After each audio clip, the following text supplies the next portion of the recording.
Hello, everyone. Welcome to Life Edge, because life just doesn't have to be mediocre.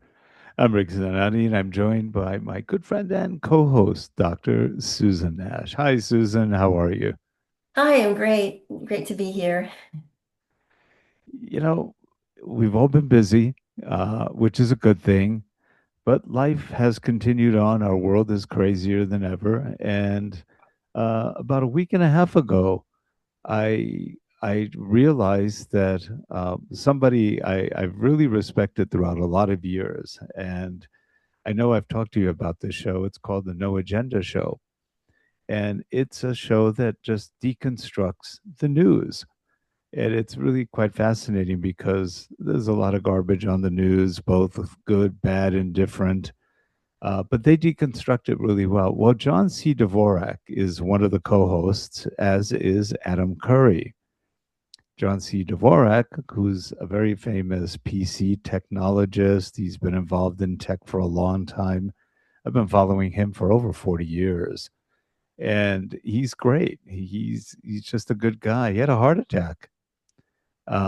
But fortunately, he's in the hospital. He had double bypass surgery and Oh, he's wow. recouping. I was going, oh, I'd hate to lose him. He's a year older than I am. Um, and he's just he's a great guy. He's a grump. He's an old grump. He's the OPC grump. Um, but he's really interesting and he's smart. Well, Adam, his wife is taking over his role for a while. I think he's might be back as soon as this week, but most likely next. Um, they're telling him to be relaxed for a while. So he's pretty relaxed, but you never know. Um, and so his wife, Mimi, she has taken over the assistant co host job with Adam Curry. And if you don't know who Adam Curry is, he was one of the original VJs, video DJs that used to be on MTV. And I remember that. yeah, Yeah. he's been around forever. I mean, he is the godfather, or as they call him, the podfather of the podcast. He created the first podcasts. Wow. Wow. And he owned a company called Mevio, which did a lot of podcasting. They owned a lot of podcasts, and he's done a lot of work.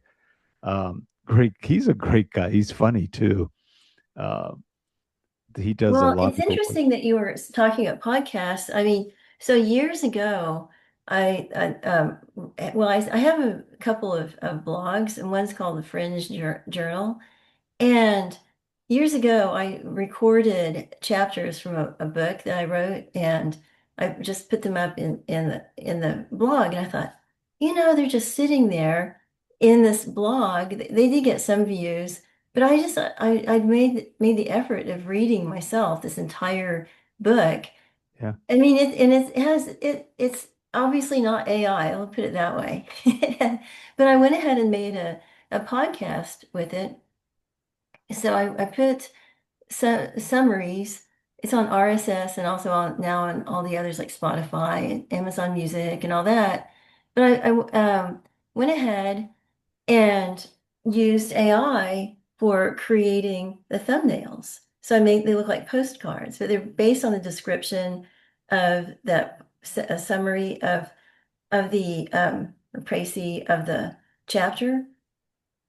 And it was remarkably easy to do. And I just uploaded the different things. I put it on RSS.com, which automatically populated to all the oh, other podcasts. I mean, I went on ahead and did the professional version, yeah. but I mean, nobody's watched it or listened to it. But it was just it's fun to do.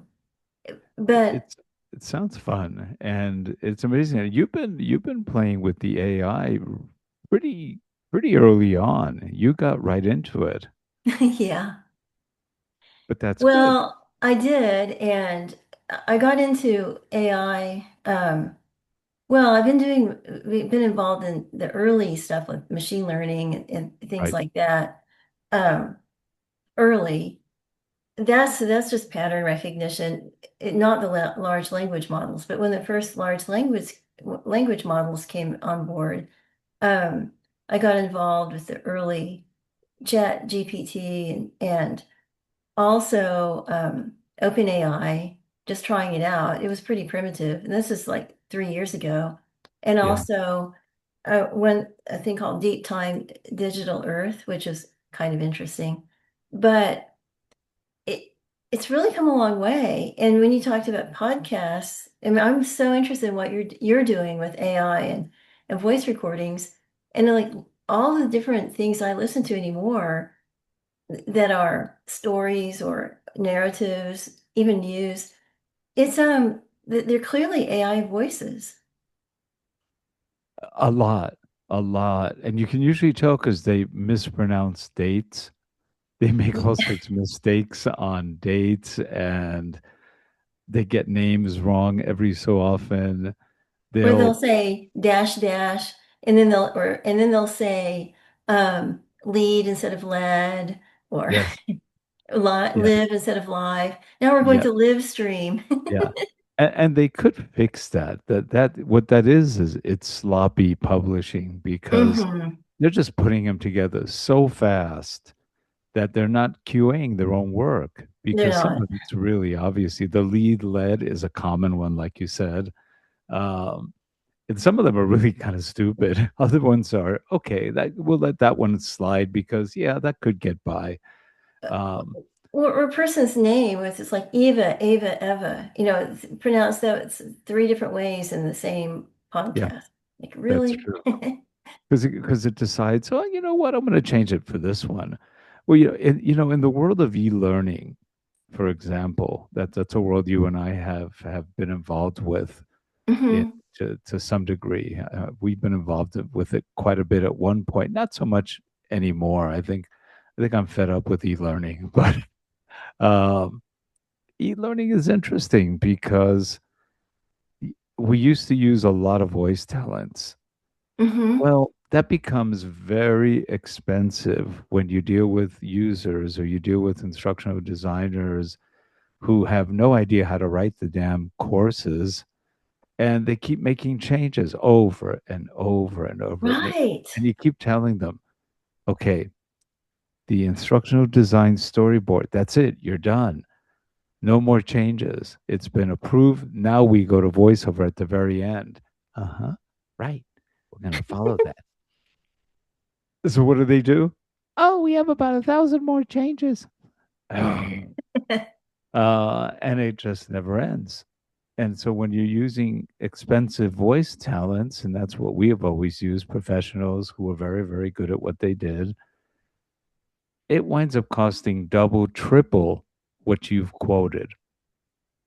And then, you don't want to overquote, but then you wind up eating a lot of voiceover work. And the AI, and if you look at, for example, Articulate Storyline, they've got some really good voices right now, AI voices. Oh yeah, Uh, and also Kindle. If you want to have yeah. they have AI voices, and then the other thing too, I've experimented with a couple of different AI tools that translate to like say Russian or Mm. Spanish or French, and then I'm still there. My video's there. They take it in, translate it, and then I'm out. I'm and the voiceover is in different language, and I can't really. It depends on the language. I can't really QA, but I have done it in Spanish. And I mean, I will say that if it's not too technical, it's good enough. Yeah. Have you tried it with, I know you speak Russian, or at least to I a, did try it with Russian and I just used it as a learning tool because I thought I can't really QA it, but hey, I can learn what I was saying would sound like and come out as. And it's subtitled too. So that's oh, did it it's gen really pretty well? amazing. Yeah. Yeah. I mean, and it gets to the point though, like if we're not careful, it's information overload. Mm. One thing I like about my ragged old 2005 recordings of this novel is that I didn't bother to re-record anything. I did it all using Audacity. And I used Audacity for doing LibriVox things. So there you're forced Mhm. to QA. But Yeah. I thought, okay, maybe there's some gaps, and I repeat it or say things, but at least so you have this feeling of authenticity which is like one thing that one starts to crave in this. And then the inflections, like when they are Right. reading something, the inflections are um, off a bit. Like, Well, I did a project recently, last year, where I had to read for an AI company. I can't say which one, and I uh-huh, can't say what the project was, but part of it is to make AI more personal mm-hmm.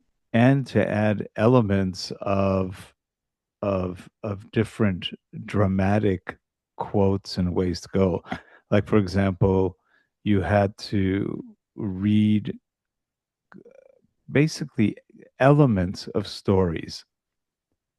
So one of the characters is, "Huh, I'm so sad for you. What are we gonna do?" And so you had to read just phrases like that. Um, or, "All right, men, it's time to get ready. Ready?" And Well, so okay. they wanted 4 or 5 different reads on Well, and the other thing too is it shows that English is more of a tonal language than we think. yes, For example, you can read "come in" or "come in." that's true. They're coming in, or Yeah. yeah. So we see the person come in But or they come wanted in. the acting part of it. So they said you don't have to be an actor, but you have to be able to emote and you have to be able to be anything from romantic to commanding. And it was a lot of fun doing that one. Oh, Uh, that sounds like a lot of fun. yeah, it was. It was a lot of work too, because there was a lot of fragments of sentences we had to read. I have a friend who actually is one of the voices of one of the, I think he's still doing it, one of the Google assistants. So, and he Oh, said when he had done it, they spend weeks just doing things like ga, gu, gi, gi, ga, gu, gu, e, a, u. Yeah, I mean, it's just fragments of phonetic uh, pieces, and then that gets put together by the AI engines as words. well, when It's I was choosing language or the voices for um Amazon, well, Kindle or audiobook, I had yeah. like 50 voices I could choose from Oh, they have that many now? yeah, they have that many. And they have British and they have older men, older women, younger Right. women. And then they have Southern women Hmm. and it's kind of interesting, but then the Southern is kind of a generic Southern, and American English is a generic. So, say for example, today I was in a Zoom call with a guy from Lafayette. I could instantly tell that he was Cajun. I mean, it How was like he had a fascinating. little bit of intonation, and it was super cool. I thought, it's fun to have different regional accents. Well, you and I both have Android phones. We Yes, both have. I think you've got the Samsung. Galaxy. Was it Yeah. S24 Ultra? Mm-hmm. I've got the S24. I just upgraded. I'm waiting to receive the S26. I skipped the 25 Ultra, so I went to the 26. They had just enough good stuff. Um, iPhone users will soon get one of the things I love the most about Samsung, and that's the use of Gemini. Gemini Oh is yeah. the Google AI, which is absolutely incredible on Samsung phones. It's so clean. Uh, Well, that's good. And having that built in. So what I like to do sometimes when I'm driving, I'll just dictate my thoughts just to see what happens. oh, sure. And then I come home and I usually do it in form of an email to myself. Yeah, And then I come home and copy and paste it into either Gemini, Google, or Claude or something, but I say, please lightly edit my speech to text, take out the speech to text errors. And it works yeah. out really well. But what doesn't work out so well, if I ask it to edit it too much, then it completely defangs anything original about my about my delivery or thoughts or anything. It just makes it super Interesting. bland. Right. Right. It's not there yet, but it's really getting there. And I know there's other efforts. I've been doing voiceover for another AI company I can't mention, which again is personalizing our voices. So Hmm. there's a lot of just routines, and you just have natural conversations with people. And that in turn feeds the large language models. I think it's fascinating where it's going. And I think the whole idea is to make AI not just effective, but more personal. Well, I totally agree. And what you're talking about in terms of the raw materials is getting to one thing I'm really observing in the AI revolution, if you say, or the agentic AI, is that it's really easy to build your own workflow. You don't even have to code anymore. So No, that's fine. I mean, that's but a lot of companies that were creating these workflows and that's their product, that's not enough. And now what the real focus is on the actual inputs, whether it's the data, like the recordings of voices or the streams of numbers from sensors. And then they even call it kind of an infrastructure tax. yeah. And if you're going to use AI, keep in mind it's not just the cloud space. You're going to have to put sensors and better sensors and have either edge computing and you have to deal with the times where there's maybe so there are some intermittent outages. That's true. Or drought. A lot of these AI Oh yeah. servers are all the server um, stations, if you will, they are on top of rivers. The Mm-hmm. rivers cool the AI servers because they generate an awful lot of heat. Right. And Right. if you're in a drought condition, especially for example in the on the west coast or in the mountain areas, um, you could run into outages because of the river not having enough water. So these are definite considerations, and that's why a lot of the AI. Well, look for example, Facebook. They came out. Well, now they're Meta.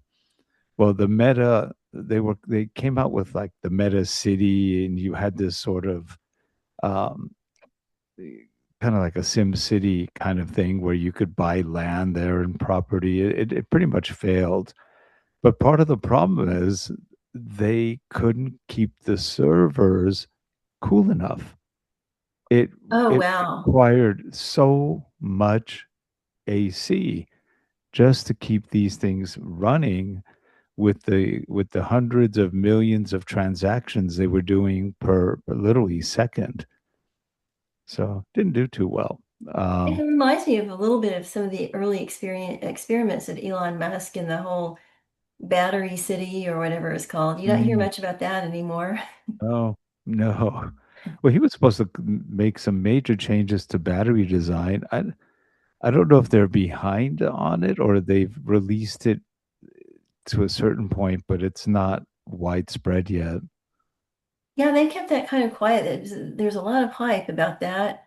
And also Tesla, and also a lot of hype about the super tunnel or whatever it was The super tunnel. in LA. They're going to do this big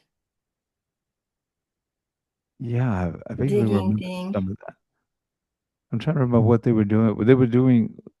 What were they doing with the tunnel? I don't know. They just wanted to have a big tunnel. Sounds cool. Well, no, he's using technology that they can build tunnels very, very quickly, It's which they, really interesting. Yeah, I mean, it's just as interesting to me that maybe I'm just not looking in the right places, and I'm not the algorithm is not serving me up Elon Musk stuff because I was revolted by all the political stuff. yeah, But technology is interesting.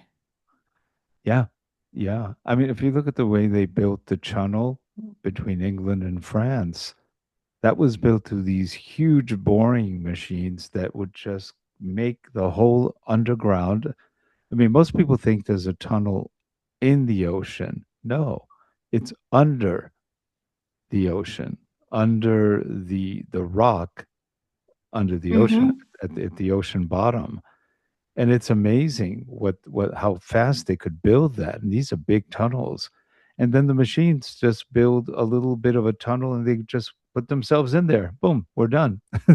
They can be resuscitated later, but it's incredible. And now that was many years ago. The technology has gotten even faster and better.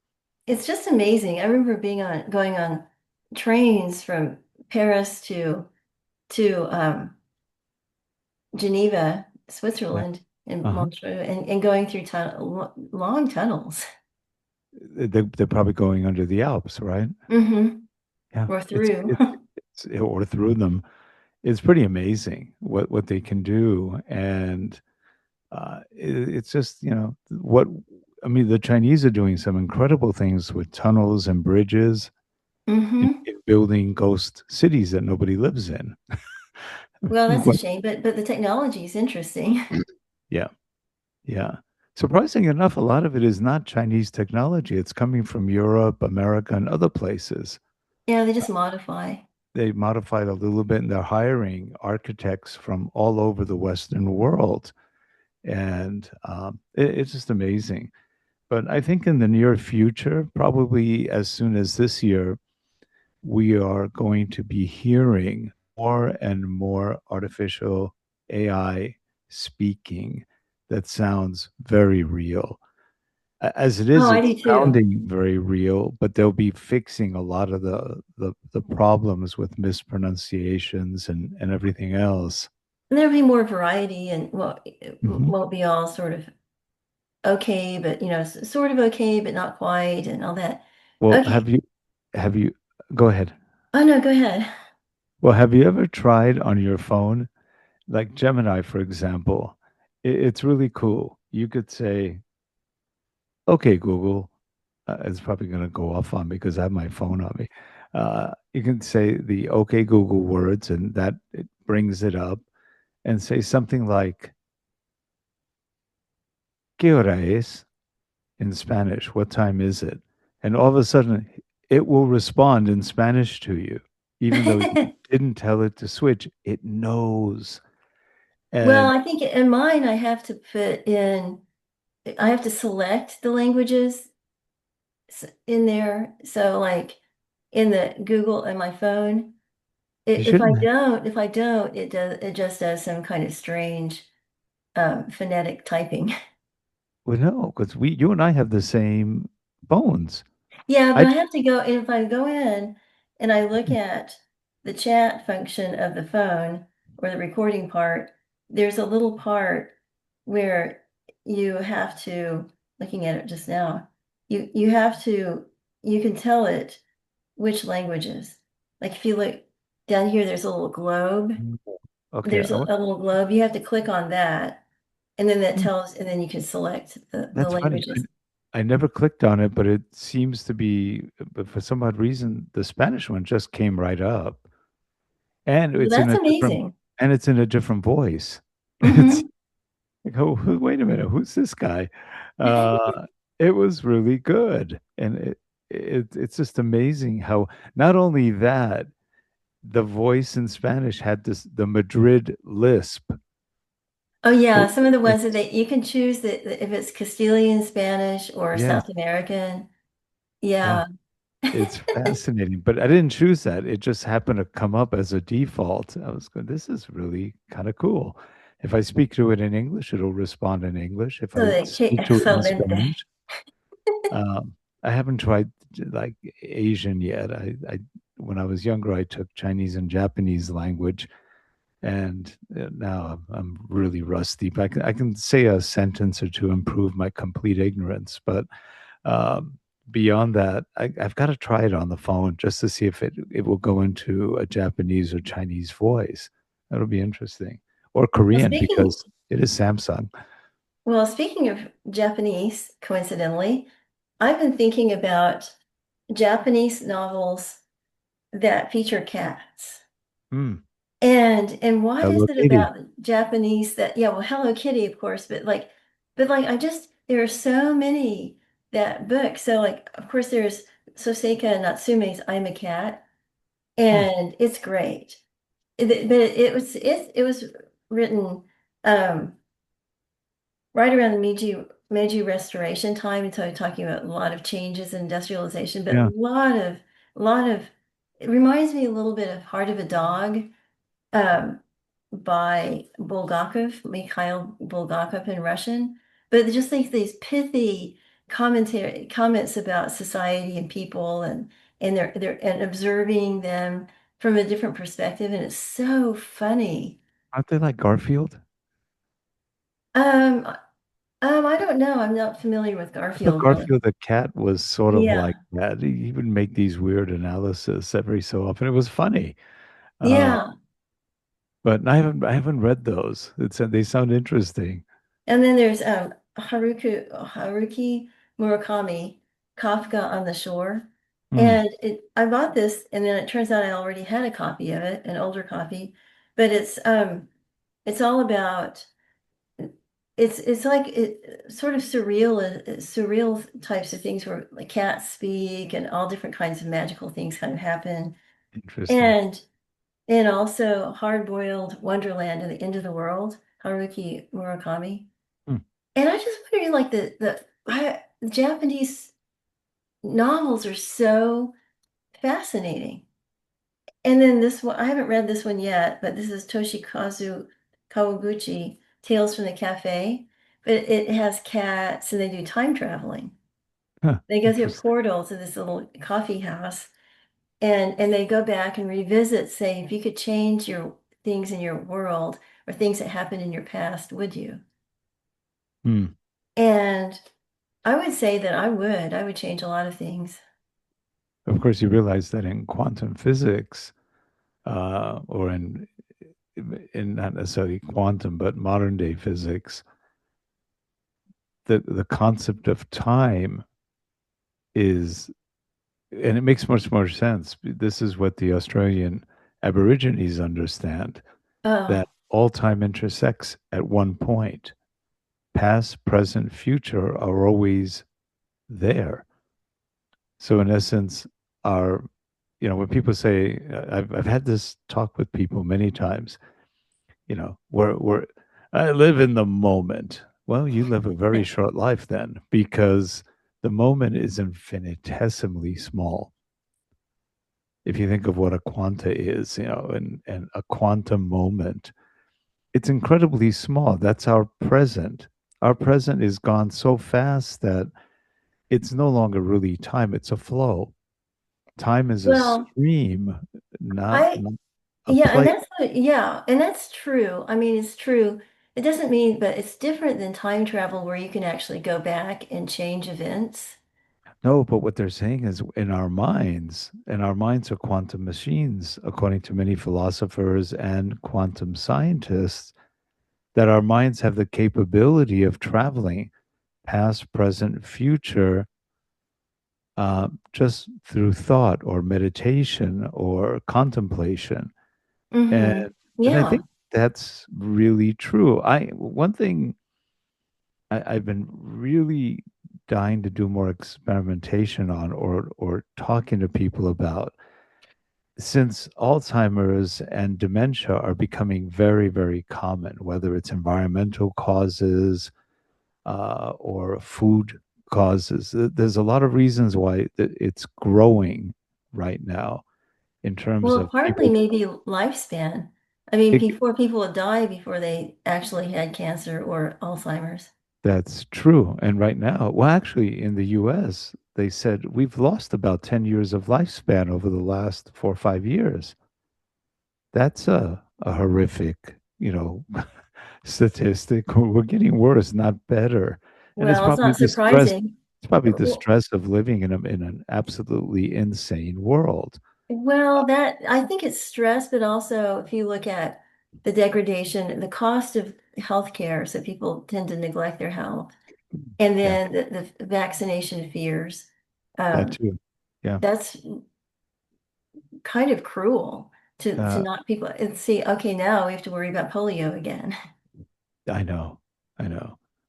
But that kind of gets back to um, the whole idea of disease, where we are with diseases, the whole idea of AI, where AI is going in terms of things. AI has a lot of limits to it, even though people think AI will destroy the world. I mean, it could. You could have a programmer that creates uh, a large language model that's based on destruction and giving people secret messages. Or, That's or the only deep bad part. or deep fakes. I mean, I see that as a big Deep problem. fakes, yeah, and as it is, ChatGPT has a lot of fakes. They just make up stuff. I've been Oh, watching some YouTube, um, I guess, documentaries or little mini documentaries done by AI. There are a lot of mistakes in these. They're making up stuff, and you go, "Wait a minute, well, that's Bruce true. Lee never did this. Chuck Norris never said that." It's like there's Well, just a those are lot of yeah, made. those are I think I call those process hallucinations, and they're very different than the intentional faking of say a celebrity. Yeah, yeah. But it's rather interesting how they're being faked. Uh, Hmm.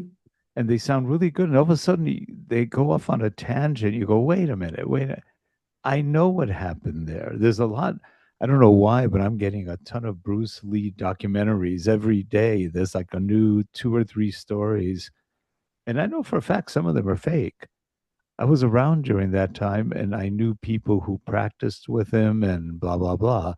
Because I was in the martial arts world and I go, that never happened. They're Well, so are they YouTube videos and they're coming out and Mhm. then people are clicking on them, so there's this like commercial motivation. Right, Wow. right. And it's just sort of interesting. It's creating a persona that wasn't really quite there. And you could tell it's sort of fake because wait a minute, this is the same story told slightly differently with a couple of different names there. And they just keep reusing content, but with I in a I think different mode. Yeah. well, I think okay, do you remember Nancy Drew and Carolyn Keene was the so-called author? Well, it turns Yes. out that it was really a whole workshop of different people that were hired as contract writers who would churn out all these different serials, Bobbsey Twins, Hmm. Nancy Drew, all Hardy these Boys. Hardy Boys, that was another one. And I think the same thing is going on now where you have this person that may be like it may be like this series of like this person has this YouTube channel and it focuses on maybe adventure stories or whatever. And it's one narrow genre. And I don't think it's that same, even that person might have their name that might may mean, um, Teresa, whatever. It isn't really that. It's people that they've hired behind the scenes to churn out Interesting. AI scripts that they then churn out the audio and then they churn out a couple of Hmm. still pictures that go along with it. And it's all about entertainment and getting people to listen to them. Now, And people do, they'll have them going on in the background while they're doing the dishes or entering boring stuff on their computer. wow. Now, you're a voracious reader. I've been pretty much a voracious reader. I don't read as much anymore. I listen Same now here. And more. I don't, I'm really resisting that because there's a part of your brain that processes semiotics and symbol systems, which is, Yeah, characters, yep, and it helps your imagination go in a different way than storytelling. that's true. That's true. Though I notice I like to listen to Audible, and I read a lot of books on Kindle, but I usually read the Kindle assisted voice Hmm. because I'm doing something else while I'm listening many times. Yeah, Uh, like walking or. like walking or even I'm doing something on the computer. For that may be, driving. yeah, that may be work related or something else, but I want to listen to something that's a little more distracting too. And it's just amazing where it's gone. Like people, I remember traveling in the old days, I would take 5 books with me. They were kind of heavy. After a while, you go, "Yeah, I'm getting tired of lugging 25 pounds of briefcase or luggage." And now you just, on your phone or Kindle or whatever you take, oh, how many books do you have? I don't know. I've got about 500 books on my Kindle. And they're right here in this little thin tablet. It's so cool. I think Amazon's gone a long way to make their ecosystem available on Kindles. There's a new Kindle that just came out. It's a color Kindle that supposedly is really nice. I have to go to Best Buy and take a look at it or order it and see if I like it. I think it's like 200-300 bucks. That's Uh, pretty reasonable. it's pretty reasonable and it looks interesting. I didn't like the original Kindles because I found them hard to read. They didn't have enough contrast. They're getting better and better. Uh, and they did come out with the Kindle Fire at one point, which was pretty HD content. So you could see good contrast. And so you could read that for hours and hours without getting tired. But now I tend to listen more than not. But that brings us back to one thing we said earlier on about voiceover. Hmm.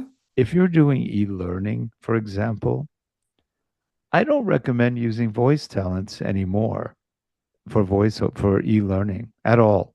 I think it's a waste of money. And I know my voiceover friends, of which I have quite a few, are probably going to kill me for that one. But it doesn't make sense anymore. The way users are and the way they like to make changes, it's too expensive. Hmm. And the amount of changes, all you have to do is write a couple of different paragraphs, change a sentence here and there, or a word, and you're done. You just regen it, boom. Here's your new voiceover in seconds or minutes versus having to get it recorded, have it come back, you have to edit it. Um, just it just saves a lot of money by using AI voices. And all you have to do is spend a little time to clean it up so you'll never know it's an AI voice. Well, I would say that if you're a voiceover talent, there's a way that you can use the voiceover tools to use your own voice. Yeah, And especially if you train it, and if you have enough recordings, it's not going to be hard.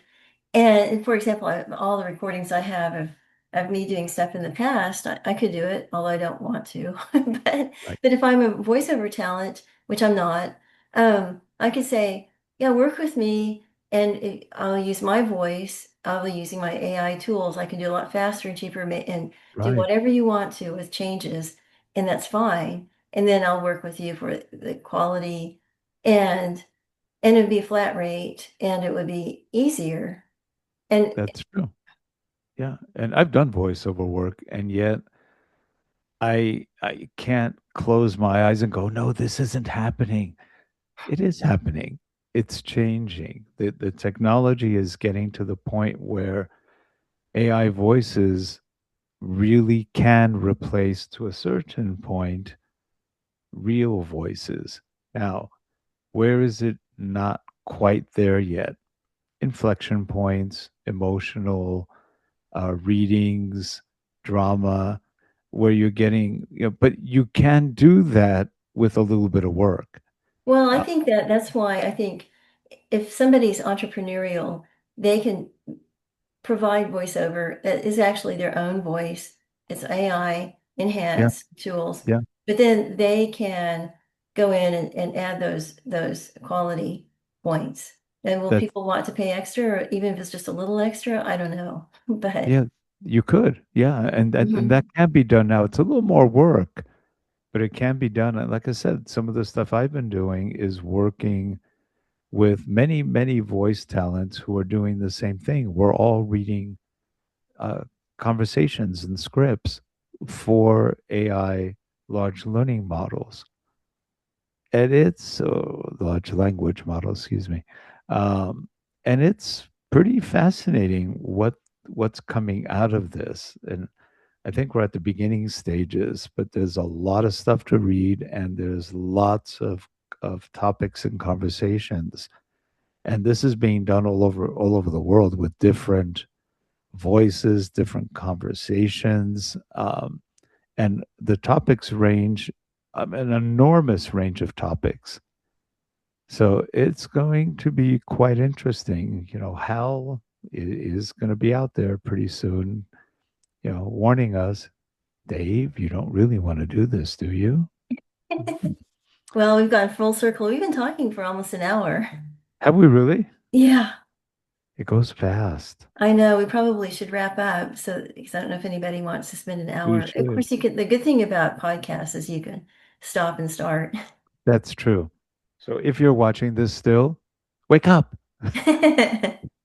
Uh, anyway, well, we thank you for paying attention. Keep in mind, we are talking things that are happening now. Some are going to be happening more in the future. Keep up on that. It will affect all of us in one way or another. And there are new opportunities. And there's always an opportunity. And again, when the world drought hits, there may not be any AI. Who knows? But for right now, this is one way we're going. In the meantime, stay healthy, um, stay calm, try not to watch the news. You'll be better off. And we'll see you next week. Susan, thanks as always, Thank and you. and you guys have a great. Oh, that's spring break time for people too. Have a great spring break. Yeah. Take care. Bye bye. Bye.